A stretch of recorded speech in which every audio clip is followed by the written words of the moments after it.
Hello friends, Radhe Radhe. कैसे हो आप लोग? आई होप आप लोग भी स्वस्थ होंगे, मस्त होंगे। तो फ्रेंड, हमारी हो गई थी तैयारी। बाबा का बुलावा आ गया था दोबारा से, तो हमें जाना था फिर से नीम करौली बाबा के पास। और देखिए फ्रेंड्स, मैंने कर ली थी पैकिंग सारी, क्योंकि वहाँ काफ़ी ठंड है उत्तराखंड में, और नैनीताल भी जाना था साथ साथ, तो काफ़ी ठंड थी, इसलिए मैंने कर ली थी पूरी पैकिंग। और खाने के लिए भी चिप्स वगैरह सब रख लिए थे बच्चों ने। और मैं ये चेक कर रही थी बार बार कि कुछ रह ना जाए, क्योंकि फ्रेंड्स काफ़ी ठंड थी और इनर वगैरह ज़रूरी थे, क्योंकि काशी ऐशू भी है, बच्चे भी हैं, सब हैं मतलब। तो काफ़ी ठंड थी, इसलिए इनर का काम ज़्यादा था और कुछ छूट ना जाए, क्योंकि मेरा हमेशा कुछ ना कुछ टूर में छूट ही जाता है फ्रेंड्स। और हमने बना ली थी अपनी चाय। हम उठे थे फ्रेंड्स सुबह के 4 बजे, क्योंकि अर्ली मॉर्निंग निकलते हैं, नहीं तो जाम में फंस जाएंगे। तो हमारी ये आदत है कि हम अर्ली मॉर्निंग ही निकलते हैं। और हमेशा जो बाकी चाय के बाद दूध होता है वो ऐसे डॉगियों को ही पिला देती है। इसको रहता है कि मेरा ये इसका फेवरेट है छुटकू, और एक है विस्की को भी अभी अंदर लाएगी। और सुबह के 5:30 बजे हुए हैं, और फ्रेंड ठंड भी थी, उठ के नहाने का भी मन नहीं कर रहा था। हमारा ये था, देखिए आप, ये 10 मिनट मैंने आगे कर रखी है, क्योंकि बच्चे स्कूल जाते हैं तो थोड़ा सा आगे रखती हूँ 10 मिनट। और अब हम निकल रहे थे सब कुछ लेके, और ठंड काफ़ी लग रही थी, मुझे कुछ ज़्यादा ही लगती है, मगर मैंने अपना पैक हो गई थी। और ऐशू ने बच्चों को दूध पिला दिया था। और बार बार यही था कि ये ना फ्रेंड्स गाड़ी के आगे आ जाते हैं। जैसे ही हमारी गाड़ी आई जो हमने बुक कर रखी थी, सारे भौंकने लगे बहुत ज़ोर ज़ोर से। और फिर ऐशू को मैंने बोला, बेटा इनको एक साइड ले जाओ, क्योंकि ये होता है इनके पीछे पीछे भागते हैं ऐशू काशी के। और ऐसा है बाई चांस किसी गाड़ी के नीचे ना आ जाए, हमें हमेशा ये लगा रहता है, हमेशा इन्हें देखती रहती। तो मैंने ऐशू को बोला, इसको एकदम कोने में ले जाओ, जैसे हमारी गाड़ी निकल जाए।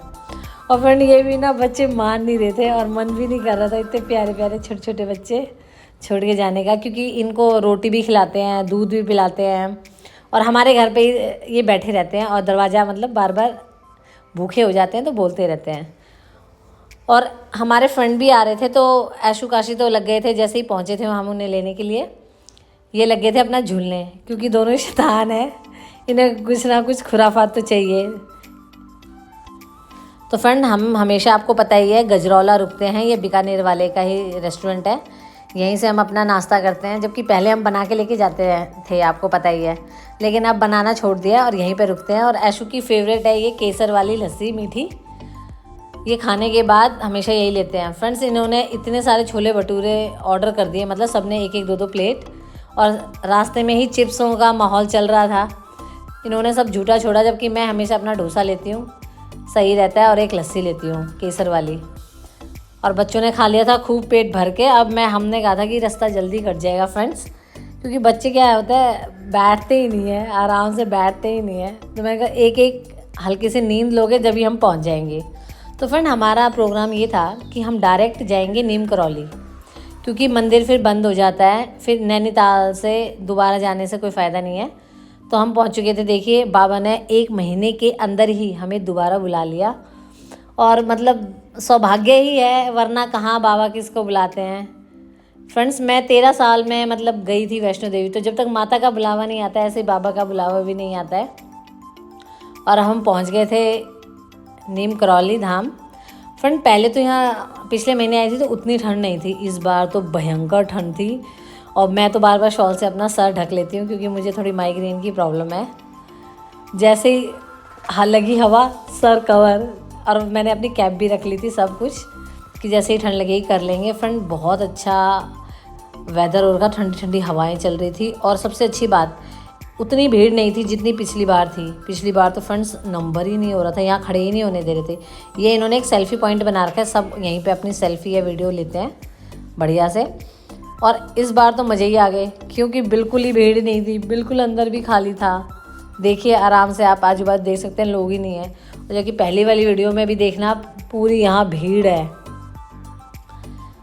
और बन गया था अब हमारा प्रोग्राम कि अब दर्शन हो गए थे बहुत बढ़िया। मैंने प्रसाद चने का था, मैं वही खा रही थी आराम से, गरम गरम चने दे रखे थे प्रसाद में। और फ्रेंड, एकदम जैसे हमारे यहाँ दिल्ली में कितनी पॉल्यूशन की प्रॉब्लम है, वहाँ देखिए आप, मतलब ऐसा लग रहा था सब कुछ नहाया धोया है। और जैसे ही हम फ़ोटो खींच रहे थे या वीडियो बना रहे थे, एकदम क्लियर क्रिस्टल मज़ेदार। देखिए कितनी क्लियरिटी है, जो कि हमारे यहाँ तो ऐसा लगता है इतना चारों तरफ पॉल्यूशन है। और आप थोड़ी सब अपनी अपनी फ़ोटो खिंचा के फैमिलियों के साथ। अब चाय का माहौल बन रहा था क्योंकि शाम हो गई थी, ये शाम के 5-6 बजे का टाइम है और ठंडी ठंडी हवाएं यहाँ से चलने लग गई थी। तो था कि कुछ चाय पकौड़े पिए खाएंगे। और अब हम आ गए थे यहीं पे, एक छोटा सा रेस्टोरेंट था, उसकी खिड़की से मैं बाहर झाँक रही थी। बंदर के छोटे छोटे बच्चे भी थे यहाँ, जो आपस में लड़ रहे थे और भाग जाते थे। तो फ्रेंड यहाँ हमने लिए थे थोड़े से पकौड़े। फ्रेंड जब आपको ठंड लग रही हो और आपको गरम गरम पकौड़े और चाय मिल जाए तो कैसा लगता है, वैसी फीलिंग हमारे अंदर आ रही थी इस समय, क्योंकि एकदम गरम गरम पकौड़े और बच्चों ने ली थी मैगी। और हम खा के फिर दर्शन हो चुके थे, हम निकल लिए थे, अब पार्किंग में आ गए थे। और पार्किंग खुली होने की वजह से यहाँ कुछ ज़्यादा ठंड थी। सबसे पहले आते ही समझ लीजिए बैग निकलवाए और सबको जल्दी जल्दी फटाफट कपड़े पहनाए। सब ने अपनी अपनी कैप वगैरह लगा ली थी बढ़िया से। तो फ्रेंड्स अब हम निकल रहे थे नैनीताल की तरफ, क्योंकि यहाँ पर हमारा दर्शन हो गए थे, सारे काम हो गए थे बढ़िया तरीके से। और ऐशु कह रही थी मम्मा आप ये डालो, आपके ऊपर अच्छा लगता है। मेरा शॉल खोस लिया उसने कह रही आप ये शॉल मत डालो और स्टॉल सा डाल दो गले में, हो जाएगा। तो फ्रेंड अब हम फाइनली रेडी थे, खा पी के एकदम मस्त वादियों में। इतनी सुंदर वादियाँ थी, ठंडी ठंडी हवाएं चल रही थी और खूब हमें मज़ा आ रहा था। और ऐशु कर रही थी हमारी शूटिंग। तो फ्रेंड्स अगर आपको हमारी वीडियो अच्छी लगती है तो इसे लाइक करें, शेयर करें, कमेंट करें और हमारे साथ टूर पर बने रहिए और टूर के मज़ा लीजिए पूरा। सो बाय बाय गाइस।